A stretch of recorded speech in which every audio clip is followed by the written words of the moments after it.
Hello, Assalamu alaikum students. My name is Dr. Haseeb. I am working as a demonstrator in pharmacology department. Today's your lecture is about introduction of pharmacodynamics. I am just explaining you some of important concepts regarding to the pharmacodynamics. So there are some basic definitions and the meanings of definitions today we are going to discuss.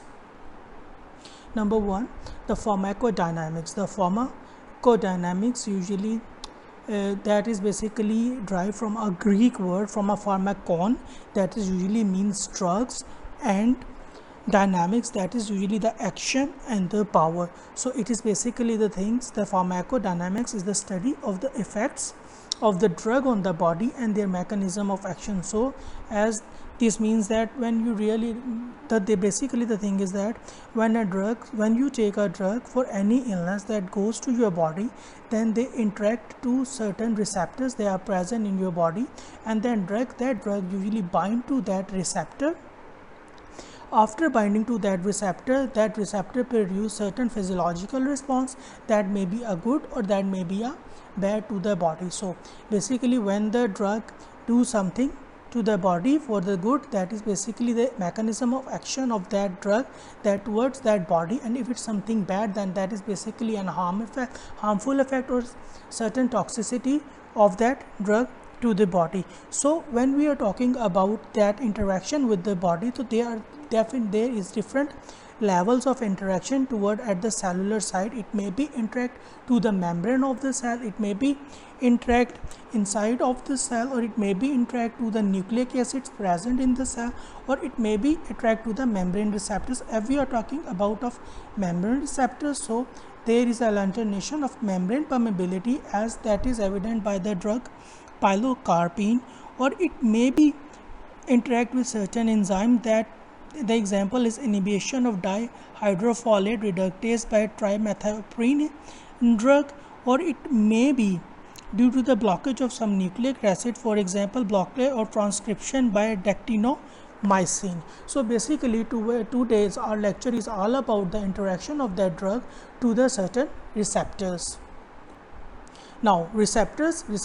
Now as I told you about that the drug interact with certain receptors. So we are talking about of the receptors.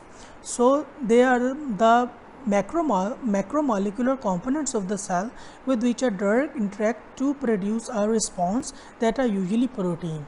So they are just the macromolecules, they are present on the membrane, maybe inside of the cell or maybe outside, and they are just the proteins, and these drugs usually bind to that receptor. So there are the various classes of receptors. They may be an enzymes. I told you before that in the enzymes example is that the inhibition of dihydrofolate reductase by a drug trimethoprim. They can be a membrane proteins like glycoproteins, lipoproteins. They can be a nucleic acids, complex polysaccharides, or they may be a structure protein. So if you remember the diagram of the cell, there are an outer membrane or outer layer of the cell where there are the membrane that proteins are usually present. There are different kind of proteins and there are different kind of enzymes to which that drug usually interact. Now receptors are there are certain characteristics of the receptors. So receptors must be biologically active molecules, or they have a structural features that permit drug specificity, or they are receptors that may have drug binding sites or biological active sites. So basically receptors that are biological active molecules. So receptor must be a biologically active molecule that when the drugs come, that drugs unable to bind that receptor. They have some structure features that permit that specific. So basically they have some kind of structure. Specificity definitely means that their receptor have some specificity for the drugs. So a certain kind of drugs are allowed to bind to the certain kind of receptors. So basically they go to that receptor and then they produces their pharmacological action to that particular receptor. So that is doesn't mean that if you give the drug, then the all receptors are, they bind to the all receptor, they all receptors get activated. So that receptor, some specificity like that, if you take an paracetamol that have an inflammatory action, so they bind to a receptor that are usually present in your brain that are basically responsible for that anti-inflammatory or anti-pyretic effects. Okay, now receptor must have a drug binding site and biological active site. So basically that the receptor has a sites, there is a drug binding site or they can have an biological active site.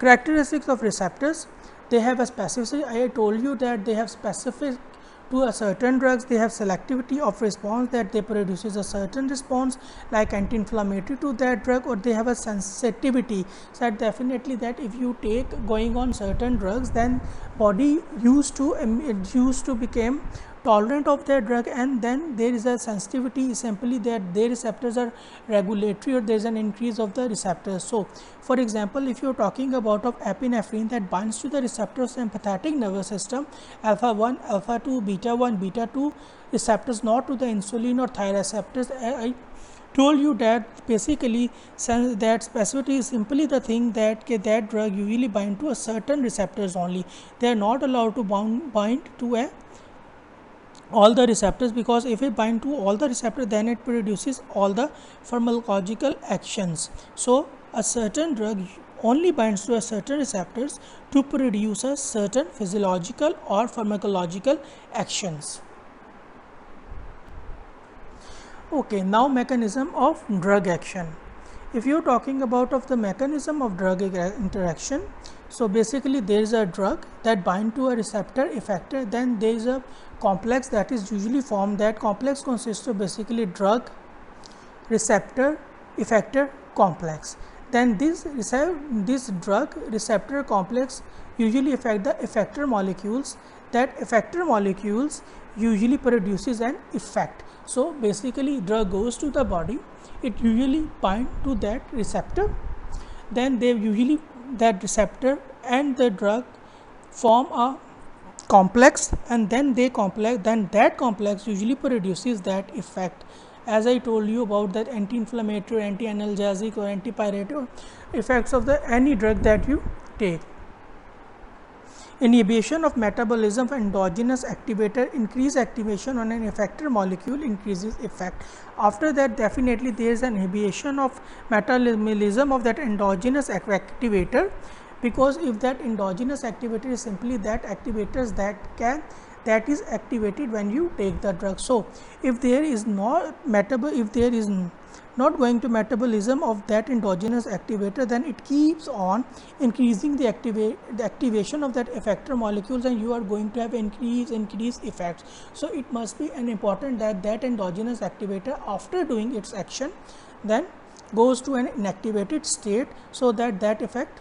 So that is basically the thing, is that when you take a drug like that paracetamol, that usually takes about action of about 6 hours. So basically after that its action decreases because of the metabolism of that activators or that thing that it usually produces. Receptor, basically now the drug receptor interaction, the receptors and that basically exist in two states. Number one, in activated state and active state, and they are in reversible equilibrium within each other. Binding of agonist causing equilibrium to shift from an inactivated state to active state to produce a biological effect. The magnitude of biological effect is directly related to the fraction of that activated state. So basically the thing is that agonist is basically a molecule or basically a substance that when it binds to the receptor, it produces a certain effect. That effect is basically that produces a certain effect that usually causes an effect that usually causes that receptor from an inactivated state to become an activated state to produce a biological effect, and that biological effect is usually directly proportional to the fraction of that activated state. It usually depend upon how much that activated the state is activated, so to produce that action. affinity. Now affinity is very important, so students, you have to learn that the definitions of these affinities and other more definitions that are coming along the way, because they are really important for your course, and in exam you are asked to define that definitions, or in the board exams or in your upcoming test, that definitions are very important. So you learn them, you understand them very carefully, that definitions. Now affinity is basically the concentration of the drug that are required to bind 50% of the receptor sites, in called the affinity of the drug, and is denoted by Kd. The smaller the Kd, the greater the affinity of the drug for the receptor, and vice versa. So it is basically, when affinity is basically the concentration, it is the amount, it is the amount required of the drug that binds to the 50% of the receptor sites and produces that effect, that is usually denoted by, that is a quotient, that is Kd. Then the amount, the smaller the Kd, the greater is the affinity. So definitely affinity is the amount, it is at the attachment, as you can remember it, the from A to A, that is usually an attachment, A for affinity or A for attachment, that is basically an attachment of a drug toward that receptor, how strong that drug binds, or that drug attached to that receptor. So for a easier way, you can remember that affinity attachment, that is simply that attachment of a drug toward that receptors to produces a certain effect, and the more will be that quotient, the more attractive the drug is to bind to that receptor, and that is vice versa. Affinity. Now the second one is an efficacy. Efficacy is the response. From the efficacy, you can remember that it is basically a response, the maximum effect of an agonist that produce if the dose is taken to the highest tolerated.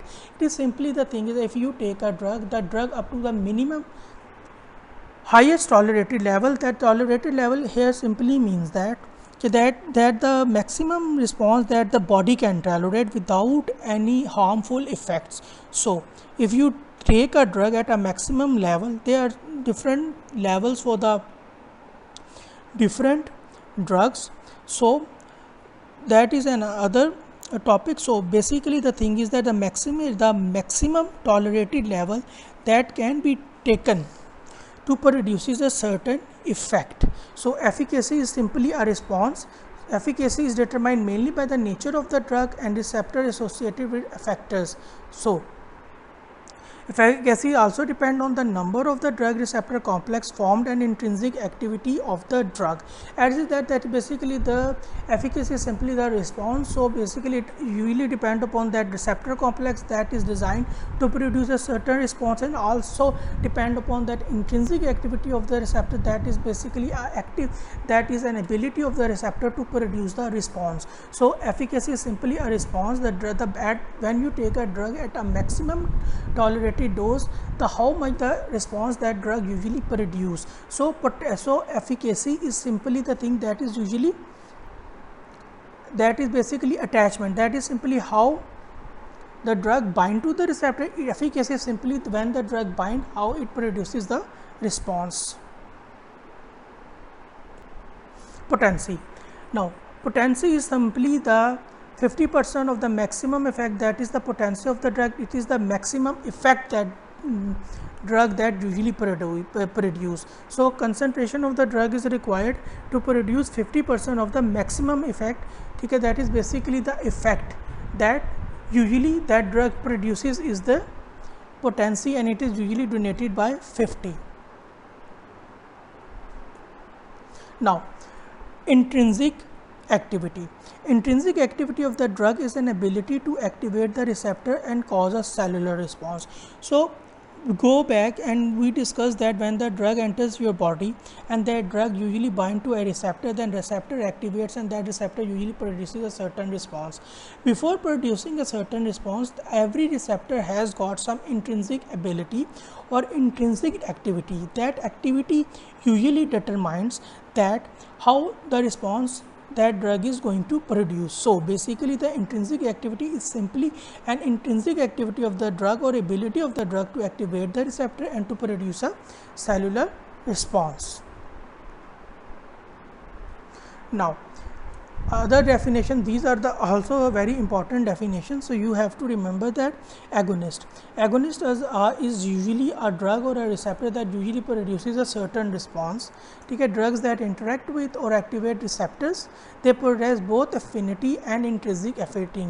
Okay, that drugs that basically that attract to the receptor, they have both affinity means that attraction toward the receptor, and they have an intrinsic activity. Definitely that intrinsic activity is basically responsible for producing a certain response. So types, if you are talking about of the types, they have two types. Number one, full agonist, an agonist that produces maximal efficacy. As I told you about that, efficacy is usually the response. So these are the agonists which when bind to the receptor, they produces their maximum response. Okay, these are the agonists which when bind to the receptor, they usually produces the maximum response.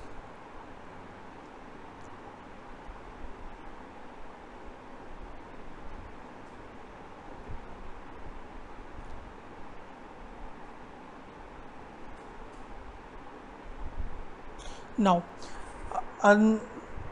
next one is the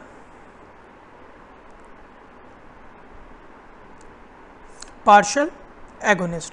They are basically an agonist with less maximal efficacy as compared to the agonist. They are basically, they have that attraction toward that receptor, but their response or their effect is less than that of an agonist. So they have less affinity and less intrinsic activity. As example is buprenorphine. So they basically has less affinity as that of the full agonist that have usually full affinity for the receptor. Partial agonist may act as an antagonist in the presence of full agonist. That is very important, that partial agonist usually act as an antagonist in the presence of full agonist. How? Basically the thing, agonist is basically a substance that when binds to the receptor, it produces a certain maximum response. So partial agonist, they have an affinity less than that of the full agonist, but they have an ability to bind to the receptor. So when they bind to the receptor, then they occupy a certain side on the receptor. So basically when they are bound to the receptor, full agonist is not able to bind to that receptor.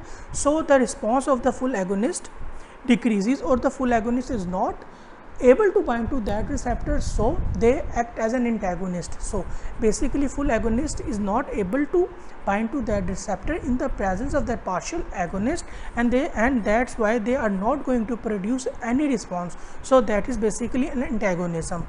That is very important, that when partial agonists bind to that receptor, I am repeating it again and again because that concept is really very important, that in the presence of partial agonist, these drugs are not able, the full agonist is not able to properly bind to that receptors and are not able to produce response. So in that way they usually act as an antagonist. Okay, that is basically a agonist dose response curve. So basically it is usually plotted against two dimensions. Number one, that is usually response, and the other one is the dose. So basically full agonist at the minimum dose usually produces a full agonist. Okay, that you understand that at that a minimum dose here you give that, and that full agonist when binds, it gives you a full response. Now if you given a partial agonist and after that you give that full agonist, then it is not able to bind, there is a response is not that, or at that the partial agonist, if you give a partial agonist, that response is usually lesser than that of the full agonist as evident by that graph. So full agonist giving a maximum response and the partial agonist are giving a less response than that of the full agonist. Now agonist in different potency and maximum efficacy, that table is also very important. Okay, so they are the contractions of that, they are all their drugs are giving maximum responses, and these are not giving maximum responses, they are giving that responses lesser than that of the A and B drug. Now antagonist, interaction with the receptor but do not change the receptor.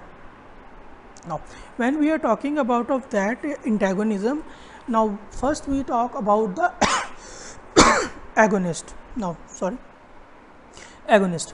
Agonist is basically the substance when it binds to the receptor, it produces a response, and antagonist is usually a substance when it binds to the receptor, it does not change the receptor, no conformational change to the active states, have affinity but not intrinsic activity, and it's block the action of the drug. So basically the antagonist is usually the drug that binds to that particular receptor. It doesn't produce any kind of change. It does not mean that antagonist means that it usually give an opposite response of the drug. It doesn't mean. Agonist produces the effect and antagonist does not produce the effect, simply that they do not produce the effect. So they have an affinity, that is basically an interaction for the receptor, but they have no intrinsic activity. They have no intrinsic activity is usually the thing that produces a response. So they don't have any intrinsic activity, so they are not going to produce an response. They simply goes to that receptor and bind to the receptor and stay there.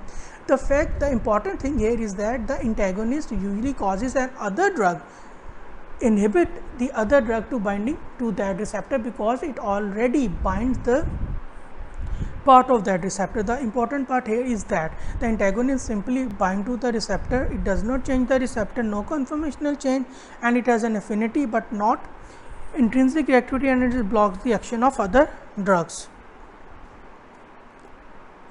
Now, when you are talking about of antagonist acting by binding to a receptor complex and preventing the binding of other molecules. There are different types of antagonism: pharmacological antagonism, physiological antagonism, and chemical. I am just giving you an just overview of these receptors because they are in detail. We will taught in another lecture. Now, pharmacological antagonism is simply the presence of an antagonism at the receptor which block the access of agonism to the receptor. So, there are certain types that are competitive and non-competitive. Simple competitive are the receptors which compete for each other. So, you can remember from the name that it's an competitive or kind of that. So, they just compete for the receptors, and non-competitives are that ones that didn't compete, they bind to a separate site and perform a conformational change into the site so that the drug can bind. So, physiologically it is an antagonism produced by two drugs or endogenous compounds by binding to two different receptors. Chemical, it is an antagonism without involvement of the receptors. Inverse agonist activity in the absence of ligand is called constitutive activity of the receptor. Inverse agonists have a much higher affinity for the inactivated state of the receptor and decreases constitutional activity of the receptors.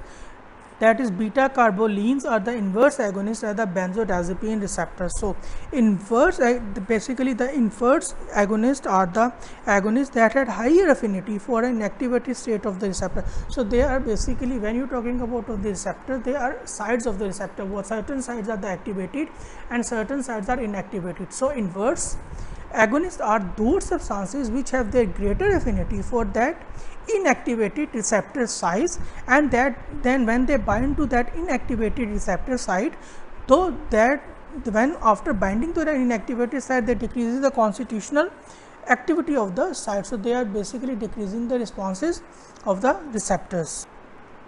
Now, students, you have to do an assignment. So, your assignment topics are basically about define characteristics of the receptors. As I told you in the previous slides about certain characteristics of the receptors, you have to make an assignment regarding these receptors and you have to define the following terms. That terms are really important. You have to learn them by heart. You have to understand these terms because these terms are should be asked in your vivas, can be asked in your prof exams, or can be asked in your test. So, these terms are really important. So, you have to make an assignment regarding these terms. They are the affinity, efficacy and potency. So, this all is about today's your lecture.